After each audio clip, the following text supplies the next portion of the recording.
আপনাদের নামাজের সময় মাথার নিচে কিছু কাঠ ব্যবহার করা হয় বলা হয় থাকে। হ্যাঁ, আমরা যা যা করতেছি কোরআন শরীফের প্রত্যেকটা আয়াত দ্বারা করতেছি। আয়াতের বিরোধিতা আমরা কোনো কাজ করতেছি না। মাটিতে সিজদা করার হুকুম আসছে, কিন্তু এগুলা হইছে টাইস অথবা কার্পেট বিছায় দিলে সেটা মাটি থাকে না। মাজার অন্য জিনিস, ইমামবাড়া অন্য জিনিস।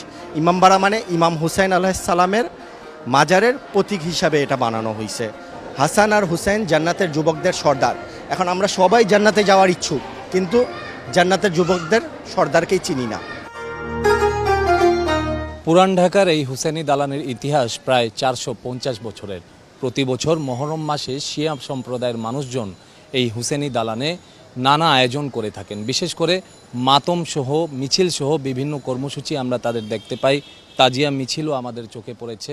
এই যে হুসেনি দালানে তাদের এত আয়োজন, আসলে এই হুসেনি দালানের মধ্যে কি রয়েছে? এখানে আমরা দেখেছি একটি মাজার আছে। এই মাজারটিকে আসলে ঠিক কী বলা হয়, এটি কার মাজার, এই বিষয়গুলো আজকে আমরা তুলে ধরার চেষ্টা করব। এইখানে আপনার যে যখন জারিন অনেক বেশি হয়ে যায়, মানুষ জায়ারাত করতে আসে, আমরা প্রথমত মূলত বড় যে গেটটা আছে যেখান থেকে মানুষ ঢুকে একটা সিরিয়াল করে দেই, পুরুষ আলাদা মহিলা আলাদা।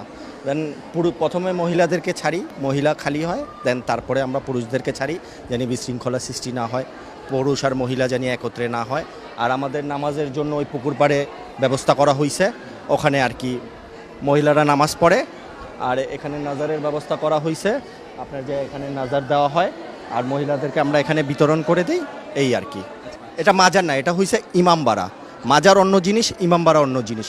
ইমামবাড়া মানে ইমাম হুসাইন আলাইহিস সালামের মাজারের প্রতীক হিসাবে এটা বানানো হয়েছে, মানে স্মৃতিসৌধ যেরকম ওই রকমই স্মৃতি হিসাবে বানানো হয়েছে।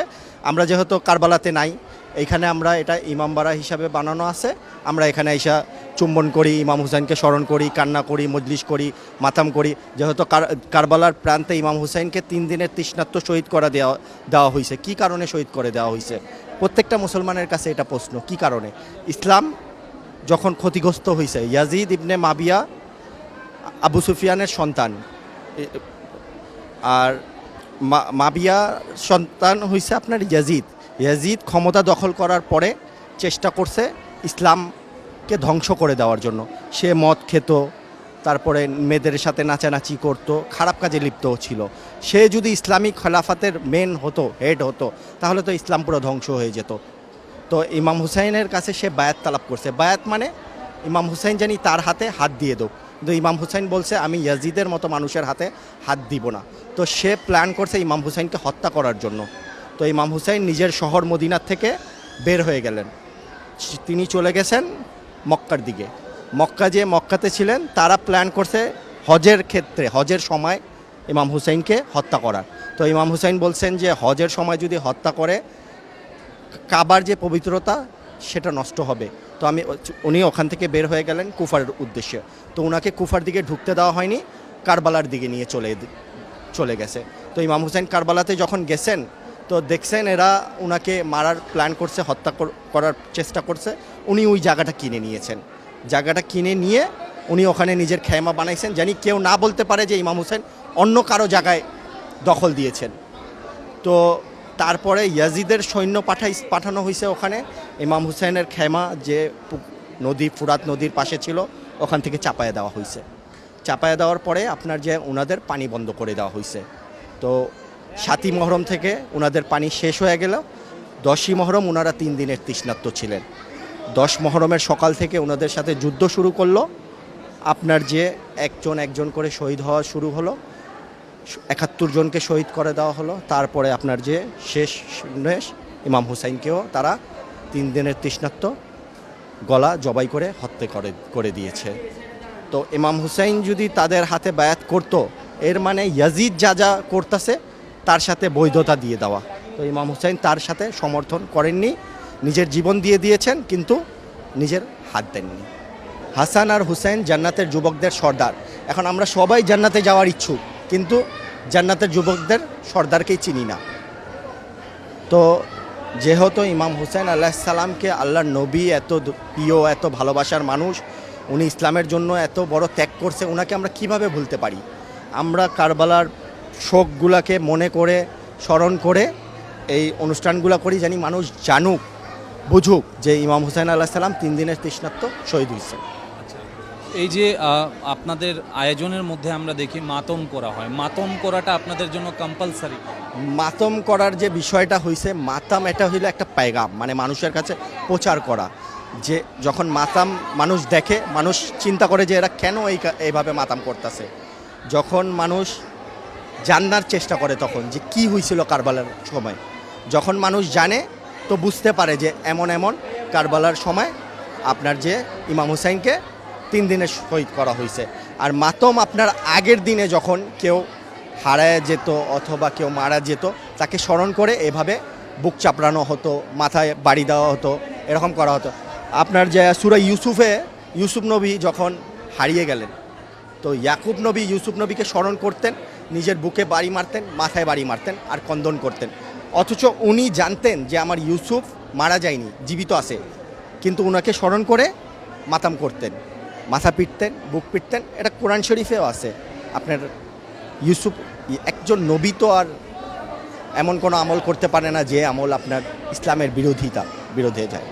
একটু আলাদাভাবে নামাজ পড়েন, আপনাদের কিছু আলাদা নিয়ম রয়েছে, সেই বিষয়ে একটু জানতে চাই। আমাদের নিয়ম অ্যাকচুয়ালি কোনো আলাদা নিয়ম না। নবী করিম সাল্লাল্লাহু আলাইহি সাল্লাম যেভাবে নামাজ পড়েছেন, ওই রকম হযরত আলী আলাইহিস সালাম নামাজ পড়েছেন, ওই রকম ইমাম হাসান আলাইহিস সালাম নামাজ পড়েছেন, ওই রকম ইমাম হুসাইন আলাইহিস সালাম পড়েছেন, তার সন্তান ইমাম জাইনুল আবিদিন আলাইহিস সালাম ওই রকম নামাজ পড়েছেন, ইভেন ইমাম মুসা কাজেম আলাইহিস সালাম ওই রকম নামাজ পড়েছেন, জাফর সাদেক আলাইহিস সালাম ওই রকম নামাজ পড়েছেন। তো আমাদের ফিরকা যেটা ফিরকায় জাফারি বলা হয়, তো ওনারা যেরকম পড়ছেন আমরা ওই রকমই করতেছি, আমরা ব্যতিক্রম করতেছি না। আমরা যা যা করতেছি কোরআন শরীফের প্রত্যেকটা আয়াত দ্বারা করতেছি, আয়াতের বিরোধিতা আমরা কোনো কাজ করতেছি না। প্রত্যেকটা কাজ কোরআন শরীফের আয়াত দ্বারা আমরা প্রমাণিত করে দিতে পারবো যে আমরা কোরআন শরীফের আয়াতের হিসাবে করতেছি। আপনার আল্লাহর নবী শেষ বিদায় হজে যে হাদিসটা বইলা গেছেন, আমি তোমাদের মাঝখানে 2টি জিনিস রেখে যাচ্ছি, যদি তোমরা যে কোনো একটাকে ছেড়ে দিবা তাহলে পথভ্রষ্ট হবা। এক আল্লাহর কিতাব, দ্বিতীয় আমার আহলে বাইত। তো আমরা আল্লাহর কিতাবকেও ধরে রাখছি, আহলে বাইতকেও ধরে রাখছি।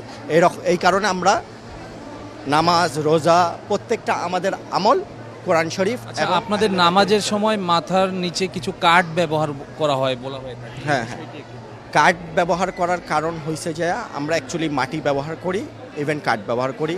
তার কারণ হয়েছে আপনার সিজদার যে হুকুম আসছে, মাটিতে সিজদা করার হুকুম আসছে, কিন্তু এগুলা হয়েছে টাইস অথবা কার্পেট বিছায় দিলে সেটা মাটি থাকে না। তো কাঠ কী দ্বারা হয়? মাটির থেকে কাঠ হয়, এই কারণে ওই কাঠে করা হয় আর আপনার সিজদাতে করা হয়। আপনার একটা হাদিসও আছে আপনার, যে একজনকে নবী করিম সাল্লাল্লাহু আলাইহি সাল্লাম বলছে নামাজ পড়তেছে, তার আবার সামনে চলে আসছে, মানে মাথায় যে কাপড়টা থাকে সামনে চলে আসছে। নবীজি অপেক্ষা করেননি যে সে নামাজটা শেষ করুক, তারপরে নবীজি তার মাঝখানেই তার আবাটা উঠিয়ে দিয়েছেন। তো সিজদার যে হুকুম আসছে বুখারীতেও আছে, সহিহ বুখারীতেও আছে যে মাটিতে সিজদা করার। তো এই কারণে আমরা কাঠ অথবা মাটি ব্যবহার করি। এই মাটিগুলো কি কারবালার মাটি? কারবালার মাটি, কারণ পবিত্র মাটি সেটাই, যে ইসলাম রক্ষা করার জন্য যে মাটিতে নবীর দহিদ্রর রক্ত পড়েছ, এই কারণে ওই পবিত্র মাটিতে আমরা সিজদা করি। সিন্নি দেখতে পাচ্ছি যেগুলো মানুষকে দেওয়া হচ্ছে, এই সিন্নিগুলো আসলে কিভাবে দেওয়া হয় এবং কেন দেওয়া হয়? এই সিন্নিগুলো এইখানে আপনার মানুষগুলো এসে মানত করা হয়, ইমাম হুসাইনকে উসিলা করে আল্লাহর কাছ থেকে চাওয়া হয়। তো আল্লাহ রাব্বুল আলামিন তাদের মানত পুরা হয় দেখে এত মানুষ আসে। মানত না পুরা হলে তো এত মানুষ আসার কোনো প্রয়োজন নাই। তারা তাদের মানত পুরা হয়, তারা আবার পরের বছর এসে ওই সিন্নিটা দেয়, আবার সিন্নিটা আমরা বিতরণ করি, মানুষরা খায়, আবার পরের বছর তার পরের বছর মানুষের মান্যত যদি পূরণ হয় তাহলে এই সিন্নিগুলো তারাই আইসা দিয়ে যায়, এই যে দিয়ে যাচ্ছে। ইভেন আমরা নাজার করে তাদেরকে দিয়ে দিচ্ছি, তারা আবার যেটা রেখে দিচ্ছে সেটা আপনার অন্য জায়রিনের কাছে আমরা বিতরণ করে দিচ্ছি। ইমাম হুসাইনের জন্য প্রত্যেক ধর্মের মানুষই এখানে আর কি আসে, কোনো এক ধর্মর মানুষ আসে না। আপনি থাকেন, কিছুক্ষণ থাকলে বুঝতে পারবেন, অনেক হিন্দুও দেখবেন আপনারা আসতেছে। হিন্দুরা কেন আসে? তারা এখান থেকে হাজত করে, তারা মানত করে, মানত পুরা হয়। এবং তারা জানে যেহেতু ইমাম হুসাইন আলাইহিস সালাম অন্যায়ের কাছে সমর্থন করেননি, নিজে মানে ন্যায়ের পক্ষে ছিলেন। আর পৃথিবীতে সবাই তাকে পছন্দ করে যে ন্যায়ের পক্ষে নিজের জীবন ত্যাগ করে, এই জন্যই তারা ইমাম হুসাইনের ভালোবাসা। এখানে মান্যত করেন, মানতগুলো তাদের মানত পুরা হয়, তারাও এখানে আসে।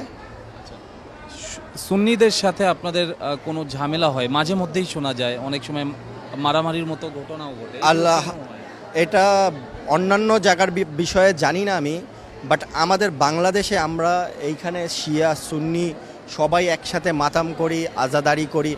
তারাও আসে আমাদের সাথে মজলিস শুনে, মাতাম করে, আজাদারি করে, মিছিলে যায়। আপনি মিছিলে জেলে দেখতে পারবেন, শিয়া যদি 5 জন আসে, সুন্নি আসে 50 জন।